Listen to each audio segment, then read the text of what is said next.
So the year turns, Mother Christmas. The fairy bulbs grow into the gloom, and we are once again at the solstice. Puritans have always demanded that we should put back the Christ into Christmas, Father Knowall. Pagans counter that Christmas has much more to do with the winter solstice. Solstice celebration was certainly there first. Stonehenge, raised at the turn of the Neolithic and Bronze Ages, predates the first Christmas, in Bethlehem, by thousands of years.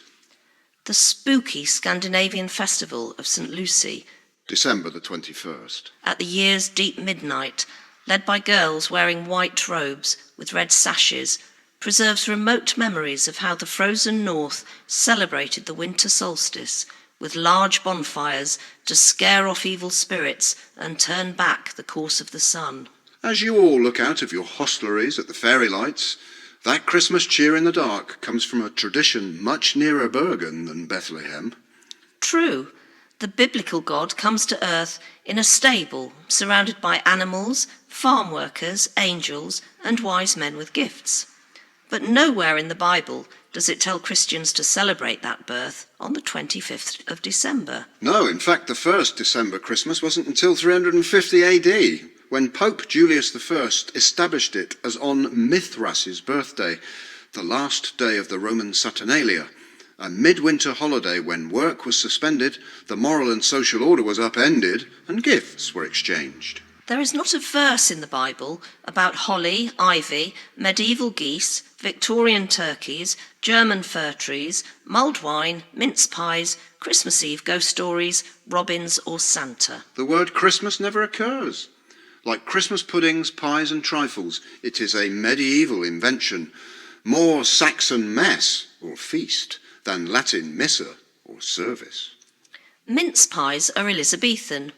Their suet, dried fruit and spices, minced into the meat, were regarded as so indulgently pagan that Oliver Cromwell passed an Act of Parliament authorising the imprisonment of anyone found guilty of eating a currant pie. Oh, no, he didn't. In 1650, he was away defeating the real killjoys, the covenant-bashing Scots at Dunbar, in the service of a government whose Puritan intolerance often exasperated him. What? Keep wine out of the country lest men be drunk?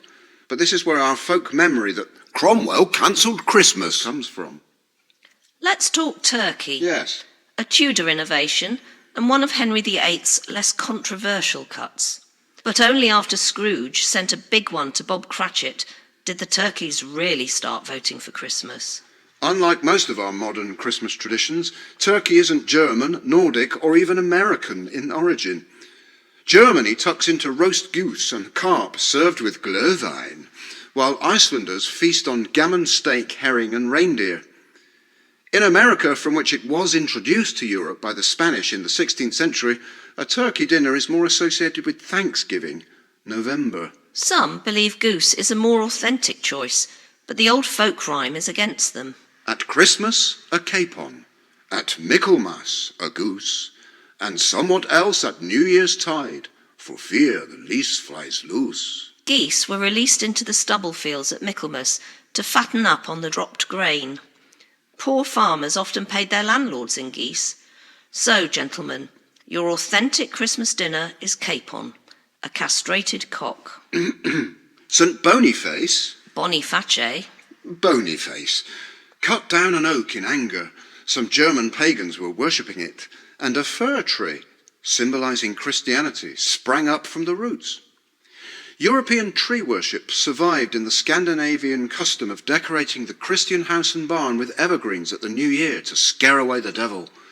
Germans still set up a paradise tree in their homes on December the 24th, the feast day of Adam and Eve, hanging it with communion wafers and candles, or now cookies, as the symbol of Christ. But it was not until Prince Albert of the Victoria and Albert Museum brought it to England in 1840 that it took over the British living room. Oh, no, it wasn't. It was good Queen Charlotte, German wife of George III in 1800.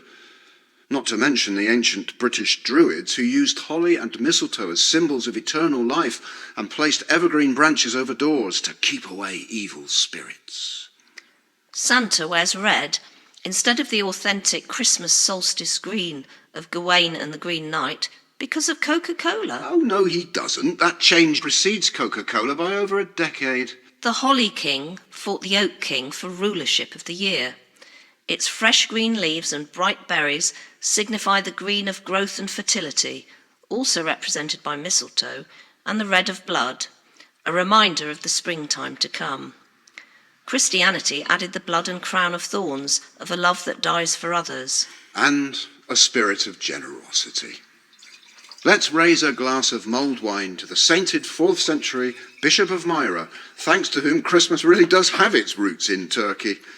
Sinterklaas. Saint Nicholas. Santa. December the 6th is his day.